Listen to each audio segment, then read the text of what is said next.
తెలుసుకోవాలి. కాబట్టి దీన్ని దృష్టిలో పెట్టుకొని రాబో రోజుల్లో కూడా మళ్ళీ ఇటువంటివి ఎన్నో చేయాలా. ఇకపోతే మన ఆంధ్ర రాష్ట్ర పరిస్థితి ఒకసారి మనమంతా ఆలోచన చేస్తే ఇది ఈరోజు రాజకీయంగా మారడంలే, కొన్ని సందర్భాల గురించి చెప్పే పరిస్థితి ఉంది కాబట్టి ఈరోజు చెప్తున్నాం. ఈరోజు ఇండిపెండెన్స్ డే అనేది స్వతంత్ర దినోత్సవం. 80 రోజుల కింద మనకి 80 వర్షాల కింద మనకి స్వతంత్రం వచ్చింది. కానీ మన ఆంధ్ర రాష్ట్రంలో ఇప్పుడున్న పరిస్థితులు చూస్తే మనం స్వతంత్రం కోల్పోతున్నాం. ఎందుకంటే నిన్ననే ఉదాహరణ చెప్తున్నాం. ఈరోజు నిన్న కొంతమంది కూటమి నాయకులు మరి మాట్లాడుతూ నిన్న మన వైఎస్ జగన్మోహన్ రెడ్డి గారు కర్నూలుకు వచ్చినప్పుడు మరి ఎంతో మంది ప్రజలు స్వచ్ఛందంగా ఏ ఇబ్బంది లేకుండా మరి వాళ్ళ యొక్క స్వచ్ఛందంగా వాళ్ళ జగన్ చూసే ఎంతో అభిమానంతో వస్తే దాన్ని మన కూటమి ప్రభుత్వం అనేటువంటి నాయకులు దాన్ని జీవించుకోలేక ఏదేదో మాట్లాడుతున్నారు. అయ్యా, ఇది భారతదేశం, ఇది డెమోక్రసీ కంట్రీ. ఎందుకంటే ఎవరన్నా దీంట్లో పాల్గొవచ్చు, వాళ్ళ యొక్క స్వేచ్ఛత వాళ్ళకు ఉంది.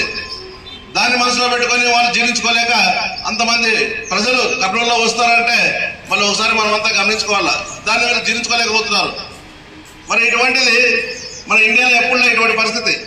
ఆ రోజు క్విట్ ఇండియా మూవ్మెంట్ కూడా అప్పుడు గాంధీ మహాత్ముడు తలపెట్టినప్పుడు ఎవరు అతనే పిల్ల ఎవరిని ఖచ్చితంగా మనకు స్వతంత్రం కావాలని చెప్పి ఆ రోజు ఎంతో మంది భారతీయులు వాళ్ళ ప్రాణాలు పోతున్నారు ఆ రోజు.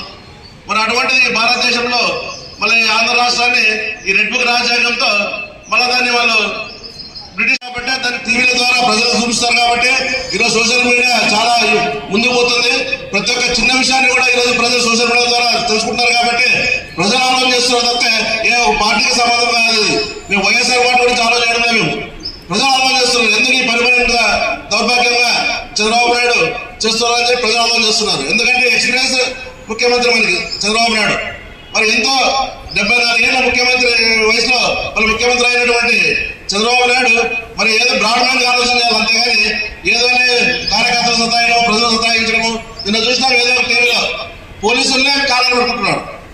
ఒకసారి చూడండి, పోలీసు వ్యవస్థనే మరి ప్రజలు కొంతమంది వాళ్ళ నాయకులు తెలియదు, కొంతమంది ఎవరైనా కానీ రోడ్డు మీదకి వచ్చి కారణం పడుతున్న పరిస్థితి ఈరోజు మన ఆంధ్ర రాష్ట్రంలో ఉంది. కాబట్టి మన స్వతంత్రం అనేది ఎప్పుడుందో మనకు అర్థం కావడం లేదు. గతంలో చేసినటువంటి స్వతంత్రాన్ని పిల్లలు చెప్పాలా, కానీ ఇది చూపిస్తే కన్నా స్వతంత్రం అనేది ఎప్పుడుందని పిల్లలు కూడా దాన్ని జీవించుకోలేకపోతున్నారు. కాబట్టి రాబో రోజుల్లో ఇటువంటి చేయకుండా మరి కూటమి ప్రభుత్వం కూడా మంచి పరిపాలన చేయాలా.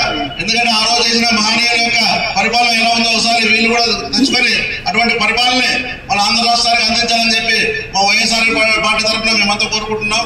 మరి దీంట్లో ఈ రోజు ఈ కార్యక్రమానికి ఇంత పెద్ద ఎత్తున వచ్చిన వైఎస్ఆర్ పార్టీ కార్యకర్తలకైతేనేమి, నాయకులకైతేనేమి ప్రతి ఒక్కరికి నేను పేరు పేరు నమస్కారాలు తెలుపుకుంటూ మన ఈ యొక్క ఓట్ ఆఫ్ థ్యాంక్స్ ని మన దేవదాస్ గారు మిగిలిన కోరుకుంటాను.